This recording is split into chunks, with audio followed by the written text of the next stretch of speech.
The Chennai Shopping Mall Shravana Sambaram KG sale Nakshi Jewelry Mela flat 50% off. 2.5 hours and హ్యాపీగా Yeah. అదే కోరుకుంటాడు audience. ఎందుకంటే it's not the same. ఇప్పుడు మనం వెళ్తాం థియేటర్కి, కూర్చుంటాం, మన అందరూ అలా కూర్చున్నారు అనుకోవద్దండి. పక్కన వాడు బస్సు లేట్ అని చెప్పి కూర్చుని ఉంటాడు, ముందు కూర్చున్నాడు పిల్లందా కూడా పెట్టుకుని వచ్చి కూర్చుని ఉంటాడు, ఇంకోవాడు ఆఫీస్తో డుమ్మా కొట్టి కూర్చుని ఉంటాడు, ఒకళ్ళేమో ఫ్యాన్స్గా వచ్చి కూర్చుని ఉంటారు. Mixed crowd there. వాళ్ళందరినీ ఏ మూడ్లో ఉన్నా తీసుకొని వాళ్ళని క్యాప్చర్ చేసి వాళ్ళని 2.5 hours వినోదంతో నింపగలిగితే that will be super duper hit. అంటే సార్ అలాగూ ఈ టూల్ ఎందుకు వస్తున్నాయి అక్కడ క్వశ్చన్ స్టార్ట్ అయింది, వెళ్ళిపోయాం. కొంతవరకు ఎలా చెప్పాలంటే స్వీట్ షాప్కి వెళ్ళగానే స్వీట్ ఏమంటారు దాన్ని శాంపుల్ ఇస్తాడు. శాంపుల్ చాలా మంది 1 కిలో కొనుక్కుంటాం కదా, ఒక స్క్రిప్ట్కి 1 శాంపుల్ పీస్లో అవుతుంది. Okay, 2 will become the major part. Cinema 2 వస్తే బాగా ఉంటుంది అనుకున్నాడు అనుకోండి చాలుగా. లేకపోతే మ్యాడ్ మ్యాక్స్ ఎన్ని సిరీస్లు వచ్చాయి, ఫాస్ట్ అండ్ ఫ్యూరియస్ ఎన్ని సిరీస్లు వచ్చాయి. 10, 11 వాళ్ళు ఎప్పుడోనండి, ఇప్పుడు కాదు, crazy boys of the games అని చెప్పి 1950s 60s series of films తీశారు. ఏరోప్లేన్ 1, ఎయిర్ ఫోర్స్ 1 కాదు, ఏరోప్లేన్. ఎందుకంటే ఆ పెన్ కూడా దొరికేది థియేటర్లో, ₹1 ఉండేది అప్పుడు 90 పైసలతో. ఆ పెన్ను కొనుక్కుంటే ప్లేన్ లో ఉంటుంది, దానికి ముందు నిబ్బు ఉంటుంది, మేము రాసుకునే వాళ్ళం. I still remember in Chennai aeroplane. If you go through in Google aeroplane cinema వచ్చేది, అది కూడా సిరీస్ ఆఫ్ ఫిల్మ్స్ వచ్చింది. Crazy boys of the game series of films, mad మ్యాక్స్లు, లేటర్ స్టేజెస్ 90s మ్యాడ్ మ్యాక్స్లు, అలా చాలా వచ్చి ఉంటాయి మీకు. రైట్, గాడ్ ఫాదర్లే వచ్చాయి 1, 2, 3 series. It's not like that. Once ఒకటి సక్సెస్ అవుతే ఆ పేరుతో 2 3 తప్పలేదండి. ఓకే, ఇవాళ లింక్ చేసుకుంటూ వెళ్ళడం తప్పేమీ లేదు. ఎందుకంటే అది ఒక క్రేజే కదా, ఆ పేరుకి మంచి ఇది ఉంది, జనంలోకి వెళ్ళిపోయింది, ఆ స్క్రిప్ట్ని యాక్సెప్ట్ చేశారు, దానికి ఒక చిన్న ఎక్స్టెన్షన్ పట్టుకుంటే రెండోది వచ్చేస్తుంది, సూపర్ హిట్స్ అని తీయచ్చు మళ్ళీ. మరి ఇప్పుడు మీరు చేస్తున్న మూవీస్ అనేది కూడా మొత్తం ఆ పార్ట్సే కదా సార్, KGF 3 కానీ అఖండ కానీ ఇలాంటివన్నీ అన్ని ఇప్పుడు అఖండ 2 చేస్తున్నాను, 100% కింగ్డమ్ 2 ఉంటుంది, డౌట్ లేదు. హరిహర విరములు 2 కన్ఫర్మ్ గా ఉంది. చెప్తున్నాను, జరుగుతాయి, ఇట్ హ్యాపన్స్. ఎందుకంటే ఇప్పుడు రెండు అవసరం లేదు దీనికి, ఒకటిలోనే ఫినిష్ చేయొచ్చు కదా అనేవాళ్ళు ఉంటారు. విమర్శనం ఉండే ఉంటుంది, దానికి మనం ఏం చేయలేము. కాకపోతే ఇంకెంత కథ ఉందో వాళ్ళకి తెలియదు కదా. ఇప్పుడు ఎంత కథ ఉందో తెలిస్తే ఆ మాట అంటే ఓకే, కథ తెలిసిన వాడు. కథే తెలియకుండా హౌ కెన్ దే ప్రిడిక్ట్? ఒకవేళ చేస్తే 6 hours కూర్చోవు కదా, డబుల్ ఇంటర్వ్యూలు ఒప్పుకోరు కదా. ఇప్పుడు ఇవరంతా టెస్ట్ మ్యాచ్ ఎవరు చూస్తున్నారు? 2020 అంతే కదా, 2020 మీద వచ్చేసారు ఇప్పుడు మొత్తం. అలాగూ నిజంగా ఒకసారి స్క్రిప్ట్ అడుగుతుంది, ఒకసారి క్రేజ్ అడుగుతుంది. ఇంగ్లీష్ వాడు ఉన్నాడు కదా, వాడు ఏం చేస్తాడు, స్క్రిప్ట్ దాచుకోడు, క్రేజ్ ఎక్స్ప్లోయిట్ చేసుకుంటాడు. ఈ కంట్రీ జరిగిందా వేరే కంట్రీ షిఫ్ట్ చేస్తాడు కదనే, అదే టైటిల్ ఉంటుంది. 2 అంటాడు, 3 అంటాడు, 4 అంటాడు, 5 అంటాడు, కంట్రీలో ప్లేస్ మారుస్తుంటాడు, యాక్టర్ మారిపోతుంటాడు, ఏదో చేసుకుంటూ వెళ్ళిపోతుంటాడు, పేరు మాత్రం వదలడు. Chain of that name will be there. అది ఈవిల్ డెడ్ అవని, ఎగ్జాసిస్ట్ అవని ఎన్ని సినిమాలు రాలేదు. అలాగా ఫైనల్ డెస్టినేషన్ ఎన్ని వచ్చాయి సిరీస్లు. అలా మీరు ఇఫ్ యూ టేక్ ఇంగ్లీష్లో అది వాళ్ళకి రెగ్యులర్, వాళ్ళకి కొత్త కాదు. అది అయిపోయిన సినిమాకి వచ్చిన టిప్పును ఒక లింక్ పెడతాడు, హిట్ అవుతే 2 తీస్తాడు. అలాగే మీకు ఇంగ్లీష్లో చాలా సినిమాలకి 2కి లీడ్ ఇచ్చి తీని సినిమాలు చాలా ఉన్నాయి. ఎందుకంటే వాళ్ళకి వర్కౌట్ అవ్వక, కథ రాక. ఎక్కడో ఎందుకు ఈ మధ్యన మన తెలుగులో జరిగింది బింబిసారా. 2 ఉంటుంది అనుకున్నారు అందరూ. దాంట్లో కూడా కొంచెం అలాగే ఉంటుంది, క్లైమాక్స్ లో 2 ఉంటుంది, బట్ తీలే. ఎందుకంటే టు బీ ఫ్రాంక్ విత్, నాకు దర్శకుడు బాగా క్లోజ్, విత్ పర్మిషన్ చెప్తున్నాను. ఎందుకంటే అంటే ఇప్పుడు ఆ రోజు నేను అడిగిన టైంకి కుదరట్లేదు, కథ కూర్చోవట్లేదు అనేది నాకు వచ్చిన ఇన్ఫర్మేషన్. లేకపోతే చేయడానికి సూపర్ హిట్ సినిమా అది. సో అలా ఆగిన సినిమాలు కూడా ఉన్నాయి కదా. అయితే ఏదో చేసేయడం కాదు కదా డబ్బులు వచ్చేస్తాయని. రేపేదో టక్కన తట్టచ్చు, అప్పుడు బింబిసారా 2 రావచ్చు, అది వేరే విషయం. ఎందుకంటే ఆల్రెడీ సూపర్ హిట్ సినిమా అది, దానికి 2 రావచ్చు, ఎప్పుడైనా రావచ్చు, అది వేరే విషయం. కానీ ఆ రోజు నేను అడిగిన రోజుకి పెద్దగా కథ కూర్చోవట్లేదు అన్నారు. అంటే it's not properly coming out for the audience, ఎప్పుడైనా ఫర్ ది ఆడియనే కదా. Yeah. ఏమో డిసప్పాయింట్ అవుతారేమో ఎందుకులే అని చెప్పి పక్కన పెట్టారు. ఓకే. మధ్య పీరియాడికల్ మూవీస్ అయినా కానీ ఏదైనా ఒక పెద్దరికమైన పాత్ర అనేటప్పటికీ సో అందులో మీరే కనిపిస్తూ ఉన్నారు. మొన్న 'హరిహర వీరమల్లు', 'కింగ్డమ్' ఇలా చెప్పుకుంటూ పోతే చాలా వస్తున్నాయి కూడా. So how you feeling sir? Fine, మా వెరీ హ్యాపీ. ఎందుకంటే యాజ్ అన్ యాక్టర్ ఉండడమే గ్రేటు ఇండస్ట్రీలో. అలాంటిది మీరు చెప్పినట్టు నెంబర్ ఆఫ్ క్యారెక్టర్స్ చేస్తూ ఉండడం అదృష్టం. Yeah. సో ఇది పెద్ద అదృష్టంగా భావిస్తాను. And really I thank all my directors for that. 'Kingdom' movie. So 'Kingdom' మూవీలో కూడా మీ పాత్ర కానీ సో మీ ఆ క్యారెక్టరైజేషన్కి ఇచ్చిన ఆరా కానీ సంథింగ్ డిఫరెంట్, ఆ తెగకు నాయకుడుగా. సో ఎట్లా సార్ అది? అండ్ సెకండ్ పార్ట్లో కూడా ఉండబోతుందా లేకపోతే? డెఫినెట్లీ ఇంకా అక్కడి నుంచి కంటిన్యూ అవుతుంది కదా. సో బేసికలీ కింగ్డమ్కి ఓవరాల్ కింగ్డమ్ మీరు చూస్తే ఈ బైరాగి అనేవాడు చాలా ఇంపార్టెంట్ Yeah. సినిమాకి. ఎందుకంటే కథ ఆ కుర్రాడితో వాళ్ళ గూడెంలో లేకపోతే వాళ్ళ దీంట్లో వాళ్ళ ట్రైబ్స్ అక్కడి నుంచి స్టార్ట్ అయ్యి దాన్ని బేస్ చేసుకుంటూ నడుస్తున్న కథ. దాంట్లో ఇవన్నీ మళ్ళీ అదర్ థింగ్స్ వాట్ ఎవర్ స్క్రిప్ట్లో వచ్చినవన్నీ మీరు చూసినవన్నీ, సినిమాలో వచ్చినవన్నీ చూసినవన్నీ ఏంటంటే చిన్న చిన్న చిన్న చిన్న చిన్న పిట్టకథలు. Yeah. దాంట్లోంచి మళ్ళీ అన్నీ కలిసి ఒక చోటు చేరతాయి. అదే కింగ్డమ్. సో టోటల్గా to be frank with you, after KGF నాకు చాలా ఇంట్రెస్టింగ్ అనిపించిన క్యారెక్టర్. ఎందుకంటే కేజీఎఫ్లో కూడా నేను ప్రశాంత్ నాకు చెప్పినప్పుడు he's not for the king, he's for the kingdom అని అన్నాడు. Right. ఒక మాట ఉంటుంది, బాగా గుర్తుంది ఆ మాట నాకు. కింగ్ ఎవరైనా కింగ్డమ్ కోసం బ్రతికేవాడు, వానరం అనేవాడు. అలాగూ మీరు దీంట్లో తీసుకుంటే he's for his aim, commitment. Right. నా రాజు నాకు కావాలనుకునే క్యారెక్టరైజేషన్ 3 జనరేషన్స్గా వెతుకుంటున్నాడు. మీరు అది కూడా ఒకసారి క్యాలిక్యులేట్ చేసుకుంటూ వస్తే నాతో వచ్చిన వాళ్ళు నా ఏజ్ ఉండాలి, బట్ నాతో ఉండే వాళ్ళందరూ యంగ్ బ్యాచ్ ఉన్నారు. సినిమాలో చూస్తే మొత్తం యంగ్ బ్యాచ్ ఉంటారు. అంటే నాతో వచ్చిన వాళ్ళ నెక్స్ట్ జనరేషన్ కూడా ఉన్నారు అక్కడ. ఇంకో జనరేషన్ కూడా ఉంది. ఎందుకు నాకు దగ్గర దగ్గర 1920లోనే 10 ఏళ్ళు కుర్రాడు అంటే ఇక్కడ ప్రెసెంట్కి వచ్చి 1990s జరుగుతుంది కదా, 1991లో జరుగుతుంది. అంటే 70 ఏళ్ళు డిఫరెన్స్ ఉంది 20కి 70కి 90కి 70 years ఉంది. Plus almost I'm 10 years old when the film started. As you said, it is 80 years character which has more responsibility, చాలా ఆలోచన. నేను కూడా పర్ఫార్మెన్స్లో కొంచెం అండర్ ప్లే కొంచెం తగ్గించి వైల్డ్గా చేసేయచ్చు. ఉన్నాయి, ఛాన్స్ కూడా ఉంది, వైల్డ్గా చేయడం కూడా ఛాన్స్ ఉంది ఆ క్యారెక్టరైజేషన్. కానీ బేసికలీ హీఈస్ నాట్ ఏ ఋషి ఆర్ హీఈస్ నాట్ ఏ ఇది కాదు, జరి కాదు. He's also a tribe. ఆ ట్రైబుల్లో వాళ్ళకుండే ఒక బైరాగి అనే ఒక చిన్న ఫిలాసాఫికల్ దేవుడి మీద నమ్మకాలు ఉన్న ఒక క్యారెక్టర్.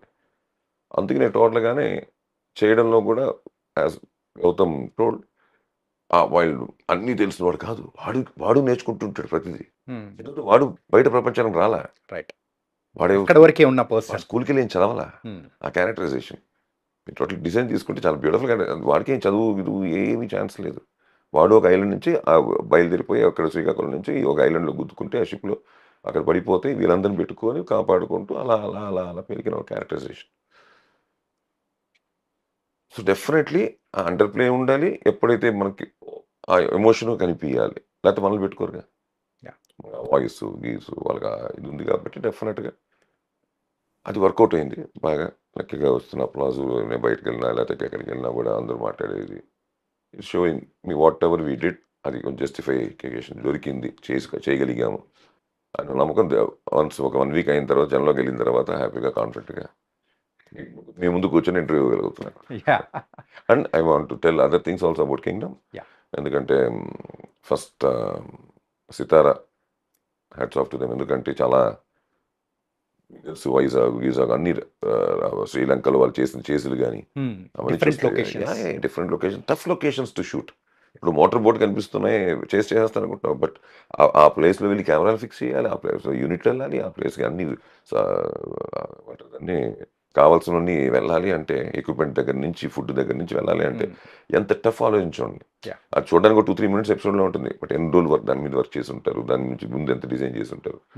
సో టోటల్గా ఇట్స్ నాట్ ఏ జోక్. అలాంటిది ఇట్స్ వెరీ ఏమంటుంది ఎక్స్పెన్సివ్ ఆల్సో. మీకు తెలియదు నేను లేదు ఇవాళ. అది ఇంకో కంట్రీకి వెళ్ళి చేయడం, ఇంకో కంట్రీకి వెళ్ళి యాక్షన్ బ్లాక్స్ చేయడం అంటే ఇట్స్ వెరీ ఎక్స్పెన్సివ్ థింగ్. అలాంటిది మొత్తం I want to thank Sithara for that. And అలాగే డైరెక్టర్ గారు గౌతమ్ గారు tremendous job and beautiful to work with.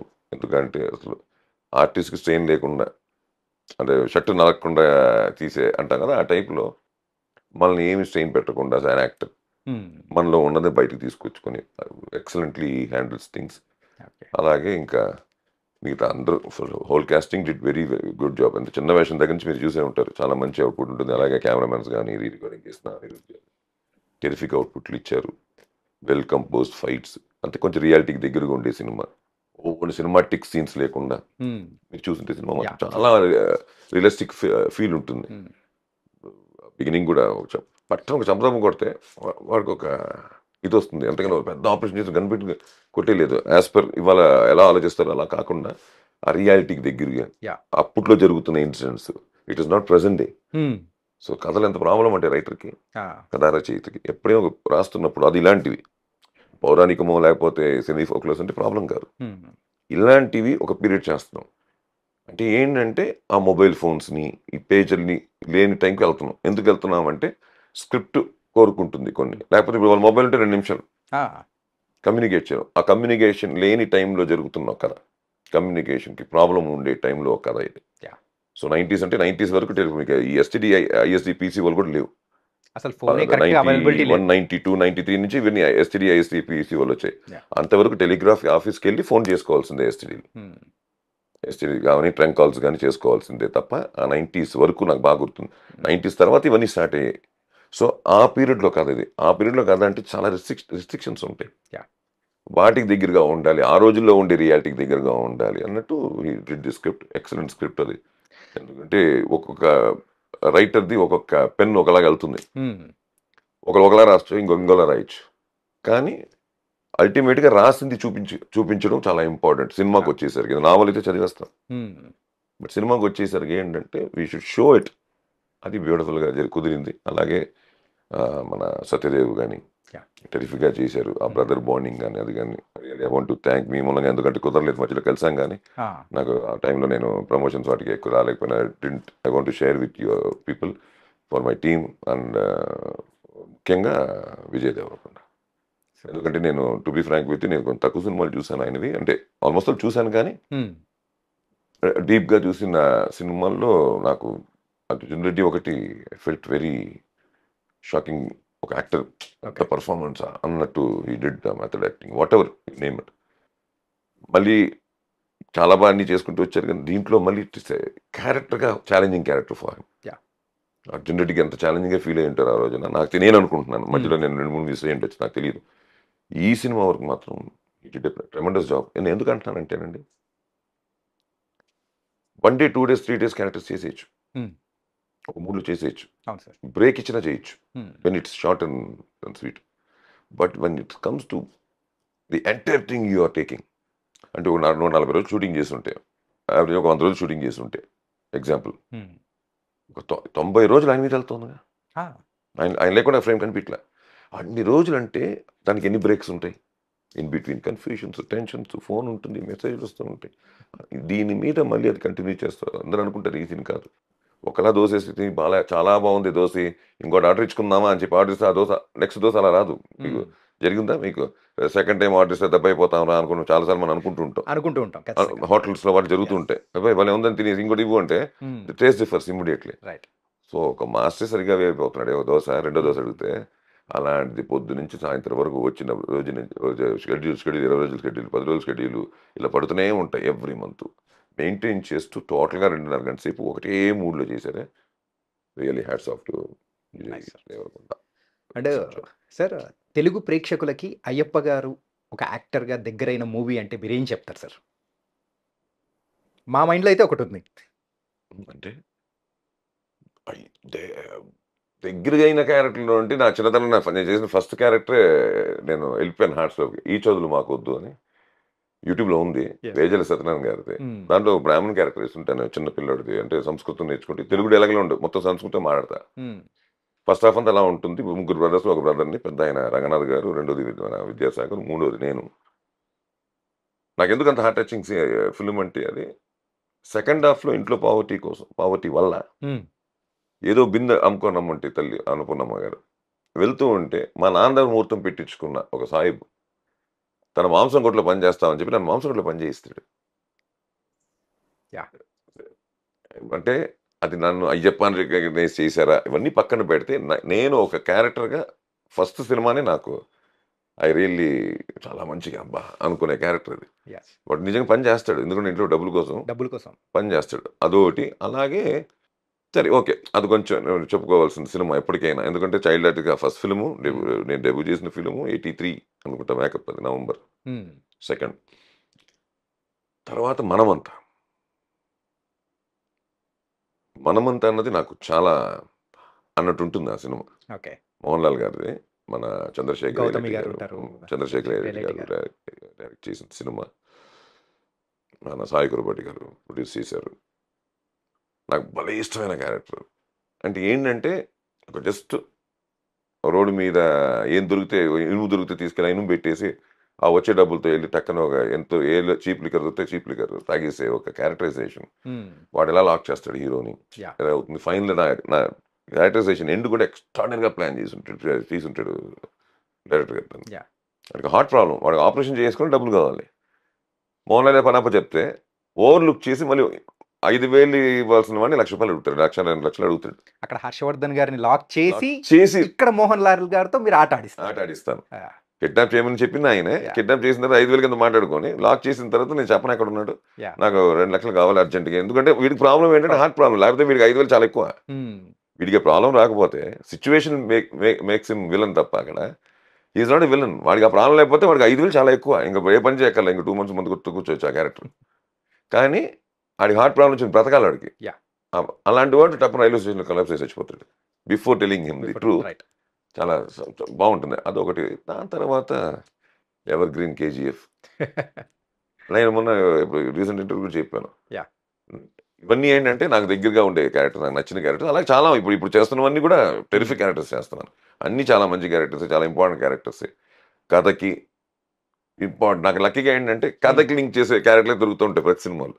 అదేంటో అంటే ఆ ట్విస్ట్ కానీ ఆ టర్నింగ్ పాయింట్ ఇచ్చే క్యారెక్టర్ అనేది కూడా ఈ మధ్య ఎక్కువ మరి అలా వెళ్తుంది, లక్కీగా కుదురుతుంది, నాకే వస్తున్నాయి కాబట్టి. అది అందరూ పెద్ద హీరోలు అందరితో చేస్తున్నాను, అందరితో నాకు లక్కీగా చిన్న చిన్న టర్నింగ్ కథ లేకపోతే చిన్న ఇంటర్లింక్ ఏదో లాక్ అయ్యి వస్తున్నాయి లక్కీగా.